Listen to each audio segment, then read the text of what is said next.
Assalamualaikum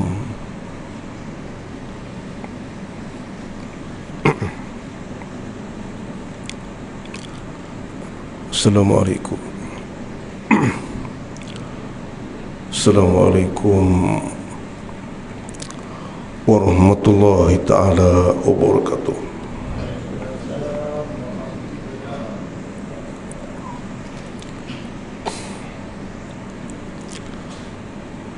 Alhamdulillahilladzi 'allama bil qalam 'allamal insan ma lam ya'lam. Asyhadu an la ilaha illallah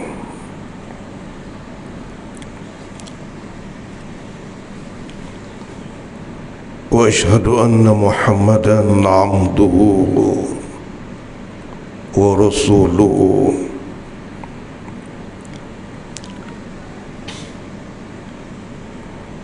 Allahumma salli ala sayyidina Muhammad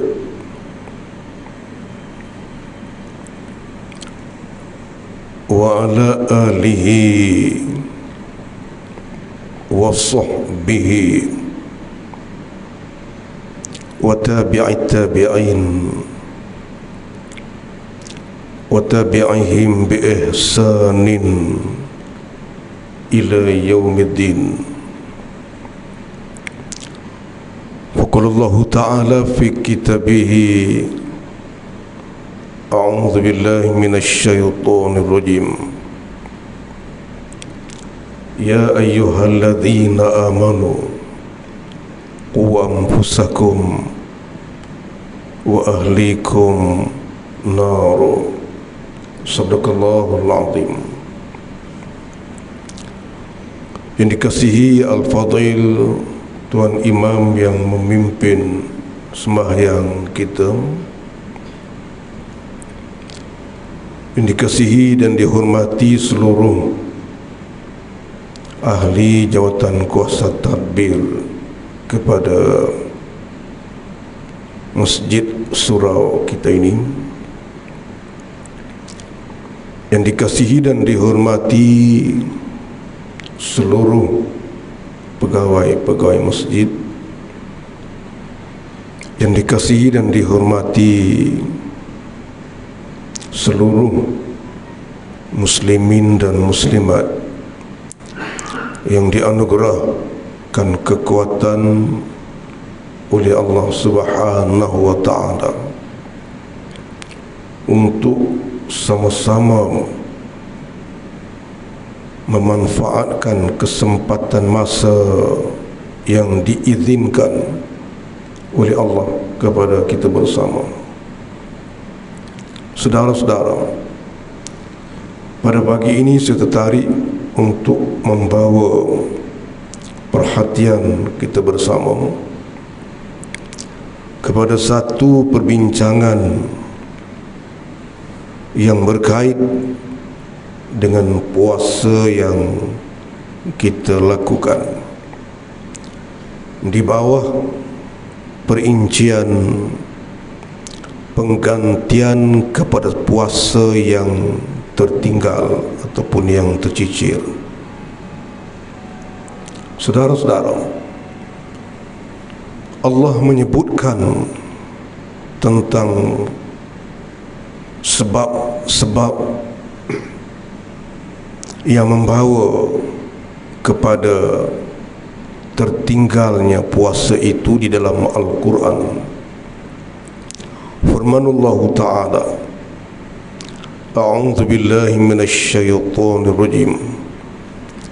Faman kana minkum maridun aw ala safarin fa'iddatum min ayamin ukhra wa 'alal ladzina yutiqunahu fidyatun tu'amu miskinin. Suratul Baqarah,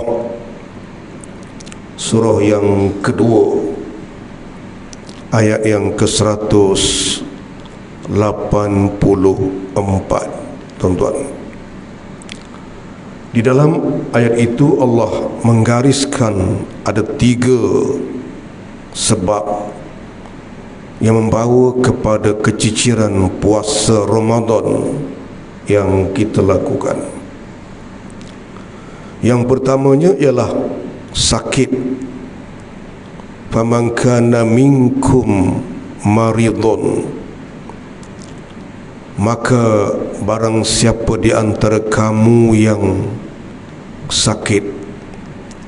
Itu yang pertama, sakit. Yang kedua, Allah menyebutkan aw ala safarin, ataupun kamu di dalam musafir, dalam safar. Bahasa Arab sebut safar perjalanan, kita sebut musafir. Musafir itu orang sebenarnya. Safar adalah perjalanan, musafir orang yang dalam perjalanan itu. Itu sebab yang kedua. Yang ketiga, kata Allah Subhanahu wa ta'ala, wa 'alal ladzina yutiqunahu fidyatun tu'amu miskinin, dan ke atas orang-orang yang hilang upaya untuk berpuasa, sudah tidak ada keupayaan untuk melakukan puasa, maka dia hendaklah memberi fidyah. Fidyahnya ialah memberi makan seorang miskin untuk satu hari. Tuan-tuan, itu yang ketiga. Jadi kita pergi satu-satu. Yang pertamanya sakit. Sakit yang dimaksudkan oleh Al-Quran di dalam suratul Baqarah, surah yang kedua, ayat yang ke-184 itu ialah sakit biasa, sakit yang ada tempohnya. Kemudian orang tersebut akan kembali kepada kesihatan biasa yang memungkinkan, yang membolehkan untuk dia berpuasa. Jadi sakit yang macam ni, penggantian puasanya ialah qada selepas daripada melepasi Ramadan yang dia tinggal itu. Jadi dia sakit dalam bulan Ramadan dan kesakitan dia sembuh. Selepas dia sembuh, berapa hari yang tercicir semasa sakit di dalam bulan Ramadan itu, gantilah pada hari sesudah daripada Ramadan itu. Sakit biasa, sama ada orang tua ataupun orang muda, tidak kisah. Yang keduanya ialah orang-orang yang terlibat di dalam safar, orang-orang yang bermusafir, orang-orang yang keluar pergi mengembara, pergi berjalan di atas sebab yang diizinkan oleh syarak, maka dia boleh berbuka sekiranya dia merasakan kelemahan untuk menghadapi, meneruskan perjalanannya.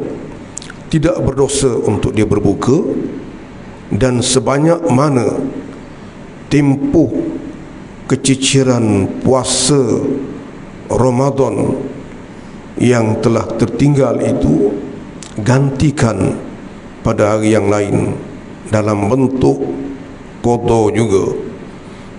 Qada, penggantian qada bermaksud kita berpuasa pada hari yang lain daripada Ramadan itu.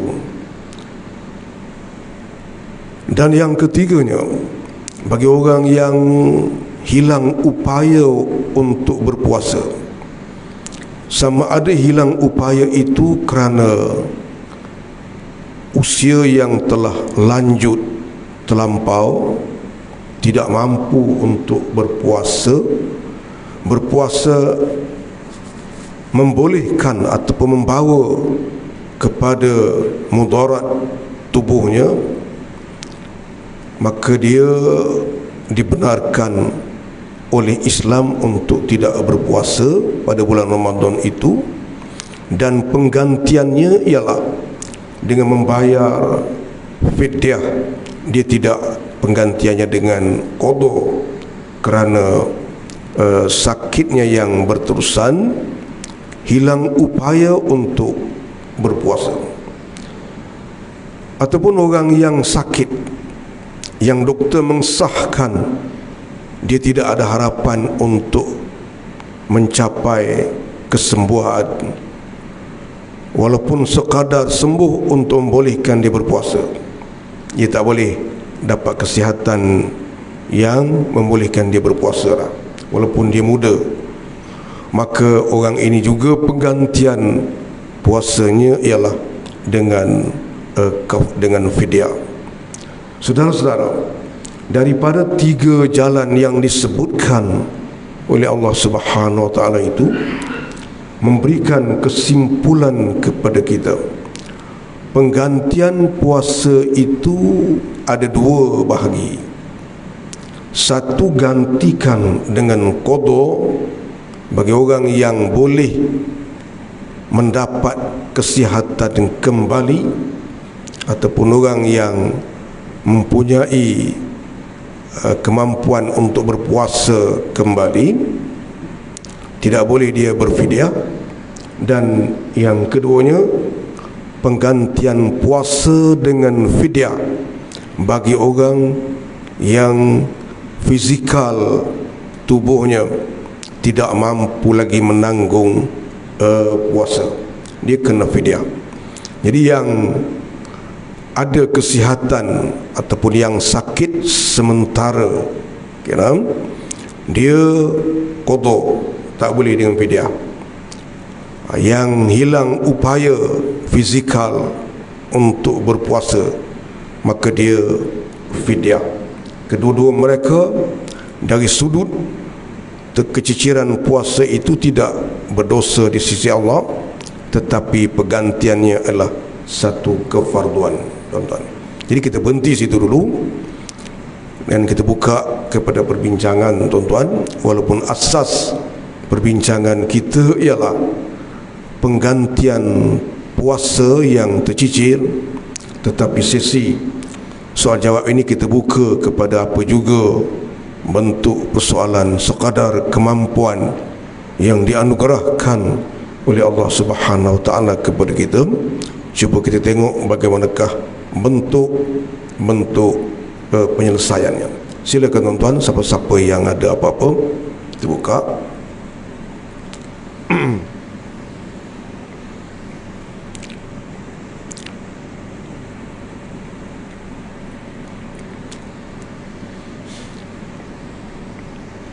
Ya. Ya. Mak kita dah meninggal dunia. Okey, cantik nanti soalannya. Ibu kita, soalannya mak kita dah meninggal dunia.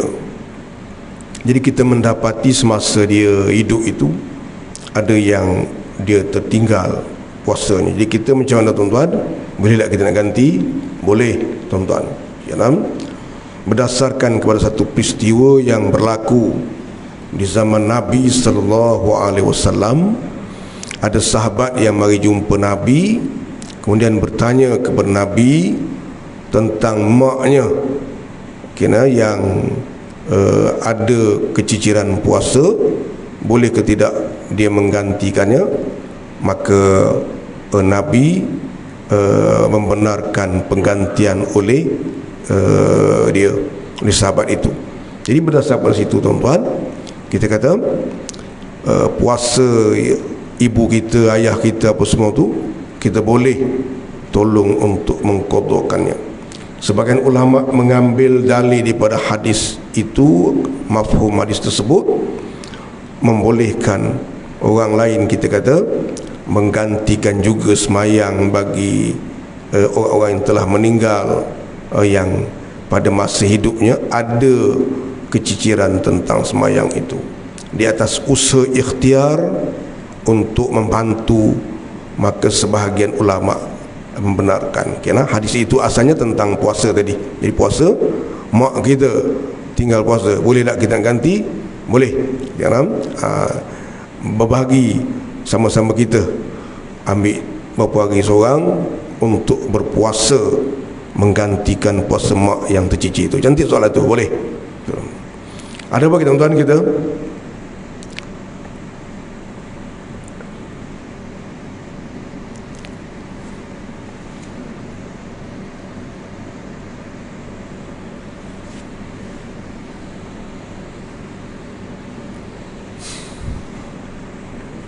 Ya. Ya.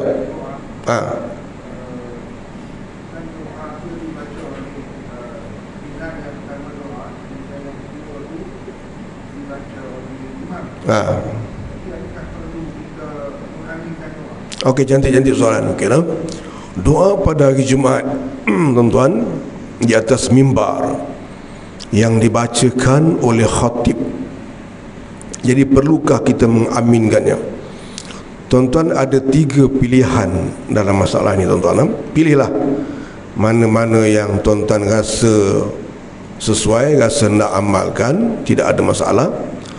Yang pertama, doa yang dibacakan oleh khatib itu. Kerana pilihan yang pertama, tuan-tuan nak angkat tangan, nak aminkan, boleh, silakanlah, tidak ada masalah. Kerana yang kedua, pilih angkat tangan saja. Tu tuan-tuan, tak amin, tangan angkat tapi tak amin. Yang ketiga, angkat tangan pun tidak, amin pun tidak, pun tak apa. Jangan pilih yang keempat dia, tak angkat tangan, tak amin, angkat tangan pun tidak, tapi pilih untuk tidur masa tu. Yang ni tak usah tuan-tuan. Kita ada 3 pilihan. Angkat tangan, aminkan bila ni khatib sedang membaca doa di atas mimbar pada khutbah yang kedua. Boleh ke? Boleh tuan-tuan. Tidakkah di sana ada hadis yang melarang untuk kita bercakap pada masa khatib sedang membaca khutbah? Okey, ada hadis itu. Kita katakanlah yang dibacakan oleh Tuan Bilal, kita kata menjelang sejurus sebelum naiknya khatib ke atas mimbar. Hadis itu melarang memberi isyarat kepada siapa, kerana dia memberi isyarat, bukan melarang, memberi isyarat kepada sesiapa yang bercakap kepada saudaranya. Li akhihi, siapa dia bercakap pada saudara dia pada masa khatib membaca khutbah, maka dia telah lara. Okey, hadis itu memberi faham kepada kita bahawa interaksi sesama kita makmum tidak dibenarkan, ataupun interaksi kita dengan orang luar daripada yang sedang berjemaah, sedang di dalam khutbah itu tidak dibenarkan. Dia ada 3 interaksi di situ. Interaksi kita dengan khatib dalam sembahyang tu. Yang kedua, interaksi kita sesama makmum. Dan yang ketiga, interaksi kita dengan orang luar daripada khalayak yang sedang mendengar khutbah tuan-tuan. Interaksi kita dengan imam dibenarkan, berdasar pada hadis Nabi sallallahu alaihi wasallam. Nabi sedang berkhutbah, kita kata sahabat masuk, Nabi tanya dia, "As-salaita solata tahiyatil masjid?" Kamu sudah sembahyang solat itu masjid ke? Dia kata, "Lama, aku tak sembahyang ni." Nabi kata, "Bangun." Tu. Okey, jadi oleh kerana itu daripada hadis itu memberi faham kepada kita, interaksi kita dengan imam tidak menjadi masalah, dibenarkan. Okey, begitu juga kalau imam silap dalam khutbah misalnya, imam baca khutbah tuan-tuan. Tu kadang-kadang khutbah tu dia silap taik, boleh jadi ke tuan-tuan? Silap taik macam kita orang tua-tua ni, mata dah tak berapa nampak tuan-tuan. Tu imam ataupun khatib yang ditulis di dalam khutbah tu tuan-tuan, tu fakulti ekonomi. Kita tua-tua ni baca pakulantai ekonomi tuan-tuan. Budak di depan tegur, angkat fakulti tu, bukan pakulantai tu. Tidak merosakkan khutbah itu. Tu ataupun kita kata khutbah cerita tentang ubat tuan-tuan, ubat tradisional. Siapa-siapa yang lemah badan, tak sihat badan apa, makanlah. Jadi yang juru taik khutbah tu tersilap taik tuan-tuan. Dia nak tulis habbatus sauda, habbatus sauda, ha ba ta marbutah tuan-tuan. Gitai hayatus sauda. Tuan-tuan, habbatus sauda maknanya jintan hitam, yang ni ubat tuan-tuan. Hayatus sauda maknanya ular tudung senduk tuan-tuan. Tu imam dah baca atas mimbar, ambillah hayatus sauda, rebus minum air tuan-tuan.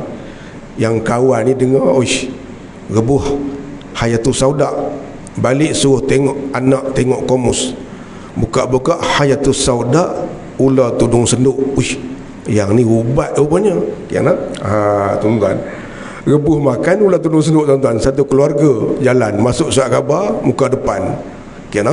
Jadi orang yang jadi makmum, dia kena betulkan, tuan khatib, itu bukan hayatus sauda tu, habatus sauda tu.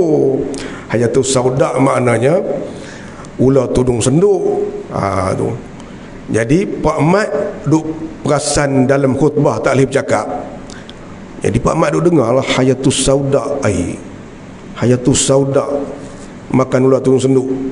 Nak tegur khatib tak boleh bercakap.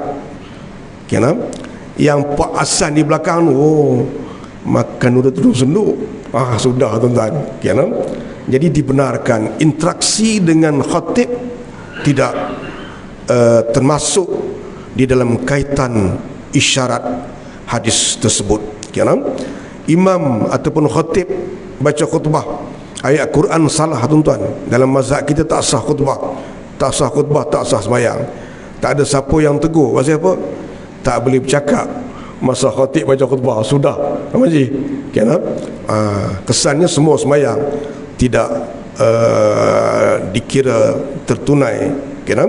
Oleh kerana itu kita faham interaksi di antara makmum dan khatib tidak termasuk di dalam larangan, bahkan termasuk di dalam tumpuan khutbah.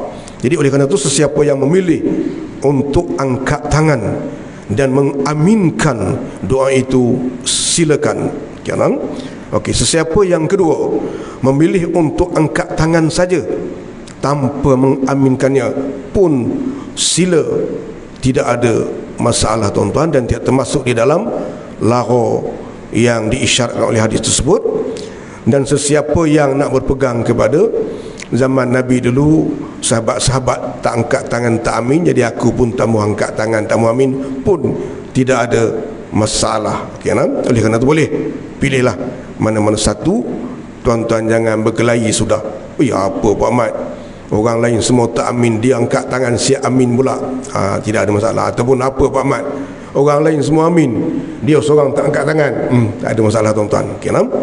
Tu dia pilihlah mana-mana daripada perkara itu, tidak ada masalah. Khutbah Jumaat, kerana doa di dalam khutbah yang kedua, sama ada nak angkat tangan aminkan, sila. Sama ada nak angkat tangan saja tak amin, silakan. Sama ada tak angkat tangan dan tak amin pun tidak ada masalah. Khilaf perbincangan di kalangan ulama. Cantik tu soalan wajib kita. Ya tuan-tuan, silakan. Ya. Assalamualaikum.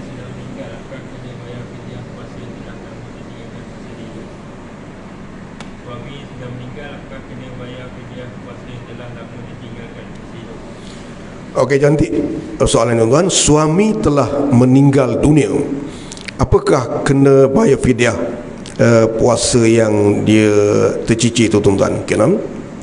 Kita jadi isteri dia, suami kita dah meninggal tuan-tuan, kemudian kita tahu dia ada meninggalkan puasa, jadi kita nak fidyah ke ataupun kita nak qada tuan-tuan, kerana penggantian puasa dia tu.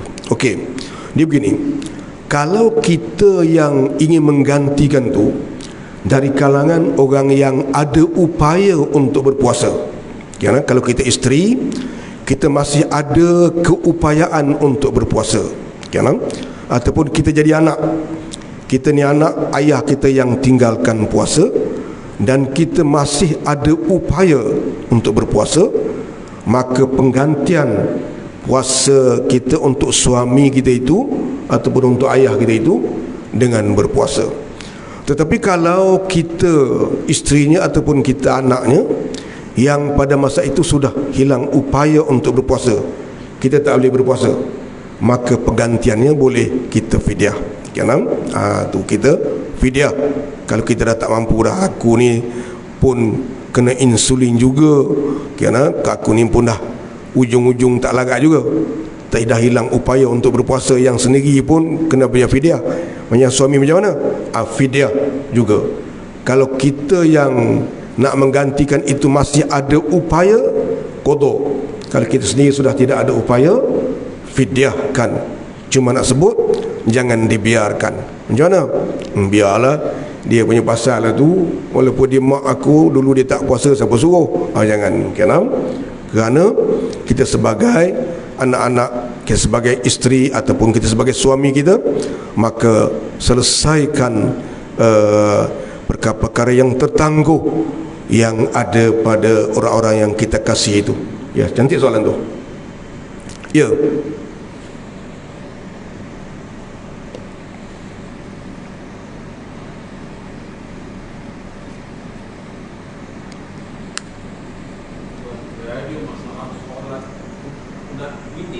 Solat sunat witir, ya.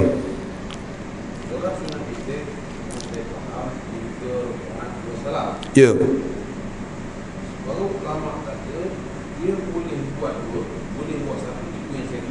Ya. Soalan yang kedua, kata sunat witir itu dia kita faham selama ni kita niat sekali dalam masa ni. Jadi yang habis yang kedua tu dia naik dia tak boleh. Yang ketiga tu pun kita kena niat dua lagi sekali. Lapas niat lah maksud saya tu. Okey. Tapi yang saya paling keliru yang pertama tadi, sunat witir tu selama ni kita faham 3 orang besar, tapi ada sebuah hukum lama mengatakan boleh pula buat satu. Itu yang saya keliru. Okey. Cantik soalannya. Okey, nah. Okey. Soalan sahabat kita tuan-tuan. Ada 2 soalannya tuan-tuan. Okey, nah. Soalan yang pertama, sunat witir ni macam mana cerita ni? Okey, nah. 3 rakaat ke 1 rakaat? Tu cantik soalan tu. Okey, nah. Yang kedua, jadi kalau kita sembahyang sunat witir 3 rakaat, boleh ketiga lafaz doa tu kita sebut lafaz niat. Kalau lafaz doa, lafaz niat kita sebut sekali saja. Kemudian yang naik untuk takbir ihram yang kedua tu kita tak lagi melafazkan niat. Tu 2 soalan tu tuan-tuan. Kita bagi satu-satu. Yang pertama, sunat witir ni yang sebenarnya berapa? 1 ke 2 ke 3 ke macam mana ke? Okey, dia mudah ya. Sunat witir ini kita boleh buat 1 rakaat sahaja, boleh. Tu sudah mencukupi witir, tetapi tidak mencukupi untuk afdal witir. Dah jadi witir dah. Tu dah jadi semayang malam dah jadi dah tu. Semayang malam dah jadi dah tu. Misalnya sudah daripada semayang isyak, selepas daripada kita semayang isyak, kita pun bangun semayang sunat witir 1 rakaat. Tu. Kemudian kita kata balik rumah, kita tidur, bangun besok dah masuk subuh dah, kita kata tak sempat nak semayang malam. Semayang sunat witir kita semalam tu selepas isyak 1 rakaat tu sudah menjadi semayang sunat malam dah. Kena tu pahala banyak mana yang tu kita bagi pada Allah lah. Nak cerita dia sudah menjadi semayang sunat malam. Kena. Yang kedua kita kata 3 rakaat. Kena. 3 rakaat yang tu sekurang-kurang afdal. Kena. Yang tu sekurang-kurang afdal. Satu, lepas tuntutan witir, dah jadi witir dah jadi semayang malam dah. 3 rakaat yang tu jadi sekurang-kurang afdal. Dah afdal dah, tapi afdal yang paling rendah. Kena.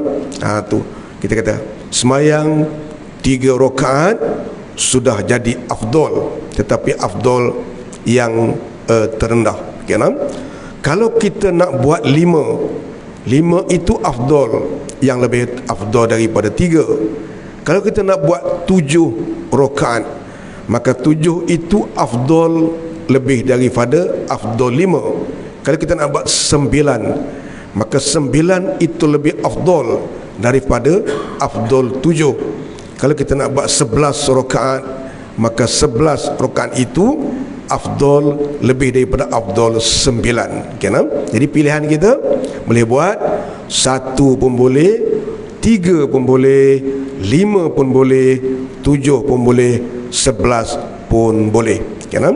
Kemudian kalau kita buat 3, kena? Ada juga kita kata, kita terfikir 3 ni setengah tu imam dia buat sekaligus satu salam, satu niat sahaja. Kena? Ada tuan imam yang pecahkan 3 tu, buat dulu 2, kemudian buat pula 1. Kena? Macam mana? 2 tu boleh, tidak ada masalah. Boleh 3 jalan sekaligus, 1 takbir ihram dan 1 salam, 1 niatnya, boleh, tidak ada masalah. Kena? Boleh 3 rakaat itu dipecahkan kepada 2. Mula-mula 2, kemudian kita kata selepas salam yang 2 rakaat itu bangun takbir ihram semula, buat lagi 1 pun boleh. Para ulama berbahas pula mana yang lebih afdal. Sebahagian besar mereka mengatakan bahawa kalau kita 3 tu kita pecah kepada 2. Kena? Okay, 2 yang pertama, kemudian 1 yang tu lebih afdal daripada kita buat 3 jalan sekaligus. Sebab apa boleh 3 yang pecah pada 2, 1 tu lebih afdal? Kerana takbir ihramnya dah jadi 2, salamnya sudah jadi 2, kemudian tasyahudnya sudah jadi 2, maka sudah tentulah dia lebih afdal daripada yang 1. Tetapi boleh ke tidak? Boleh belaka. Kemudian bila kita pecah 2 tu pula, niatnya macam mana? Kena? Dalam mazhab kita, kalau kita pecah kepada 2 dan 1, okey, yang 2 tu boleh diniatkan dengan dipanggil muqaddimah witir. Aku semayang muqaddimah witir 2 rakaat. Macam mana kalau kita tak terlintas niat muqaddimah, niat witir saja pun tidak ada masalah. Kena? Tu. Dan kita bangun untuk semayang lagi 1 rakaat. Adakah kita nak lafaz pula sahaja aku semayang witir tadi, sahaja aku semayang witir 2 rakaat, ataupun sahaja aku semayang muqaddimah witir 2 rakaat? Yang ni nak ulang balik ke tidak? Sebutan dengan lidah tu. Nak ulang pun tak apa, tak ulang pun tak apa. Itu kedudukan bagaimanakah pengulangan tentang lafaz witir itu. Cantik tu soalan tu. Kena? Tu. Okey tuan-tuan, ada apa kita? Yo. Okey, cantik soalan. Ada satu soalan lagi tuan-tuan. Kena? Tu. Macam mana kita nak tambah sikit menjadi 5, tapi 5 ni sekali jalan, sekaligus, sekali niat sahaja. Kena 1 takbir ihram dan 1 salam. Boleh juga, boleh pecah kepada 3, 2 dan juga kita kata 1 tuan-tuan. Kena? Ataupun kita kata terus saya 5, kemudian 5 tu pula kita satunya diwujudkan sunat tasyahud awal, Kena macam mana tu? Kalau ada orang buat, boleh juga pada rakaat yang keempat, tuan-tuan. Tasyahud awalnya aku nak buat, kena. Tetapi elok tidak dibuat kerana nak membezakan dengan sembahyang fardu, kena. Tu jadi 5 boleh tak? Boleh. Sekali jalan. Tahiyat ada berapa kali? Sekali pun tak apa, 2 pun tak apa. 11 rakaat, kena. 5, 7 sekali jalan pun tak apa, 2 kali pun tak apa. 2 kali itu ada tahiyat awal pun tak apa, tak ada tahiyat awal pun tak apa, tuan-tuan kiram. 9 sekaligus sekali jalan, boleh. 11 rakaat, tuan-tuan. Niat 11 sekali ya, boleh. Cuma kalau tua-tua macam kami ni 9 ke 10 ke 11 ke berapa ke, tu. Orang muda macam dia ni tak apalah, tuan-tuan, kan? Tu macam main kita lama ni, dia boleh jadi keliru lagu tu juga. Tapi boleh ke tidak? Boleh. Manakah lebih afdal? Afdal dipisahkan, kan? Dua, satu itu. Okey, nanti soalan tu. Ada apa, tuan-tuan? Last soalan.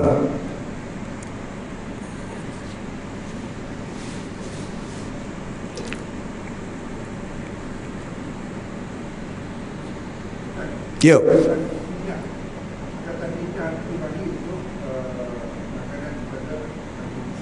Ya. Ya.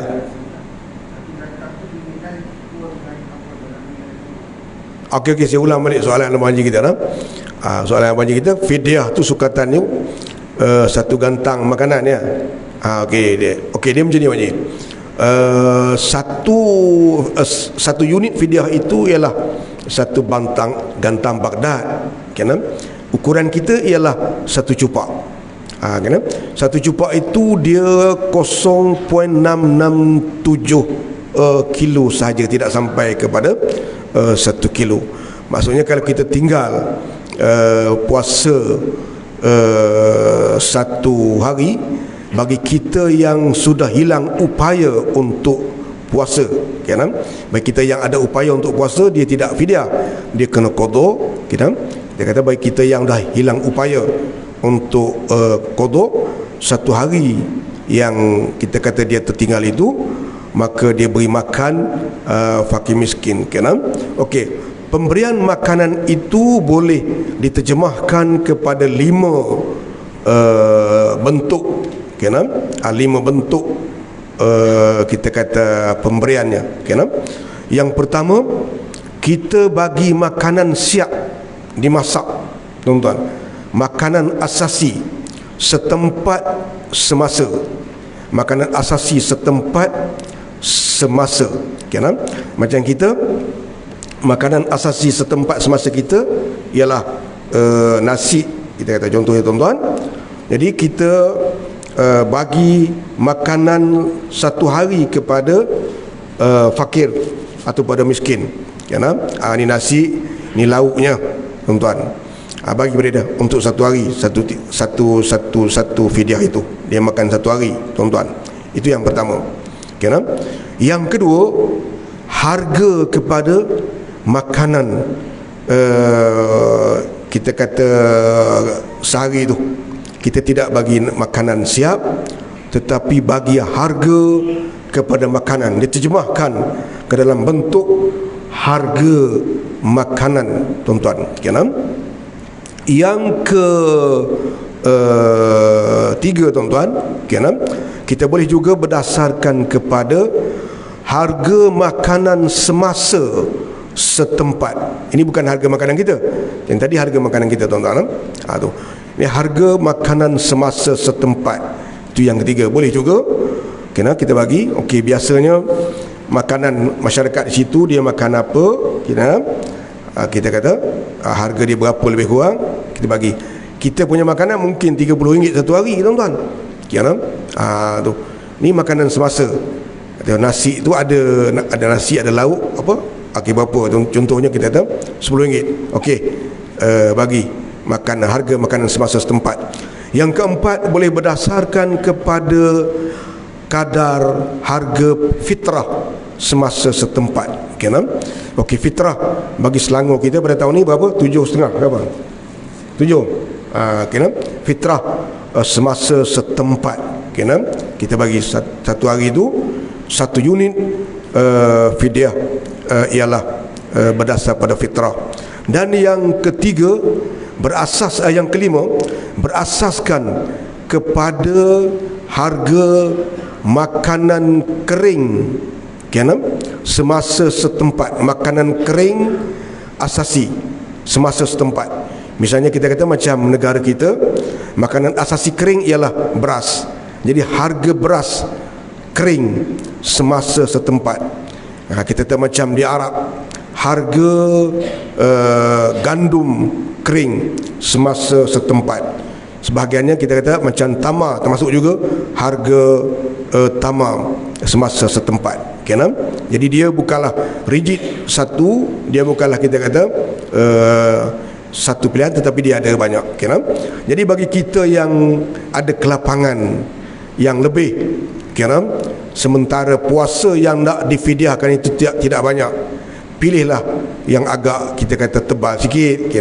Misalnya harga yang kita kata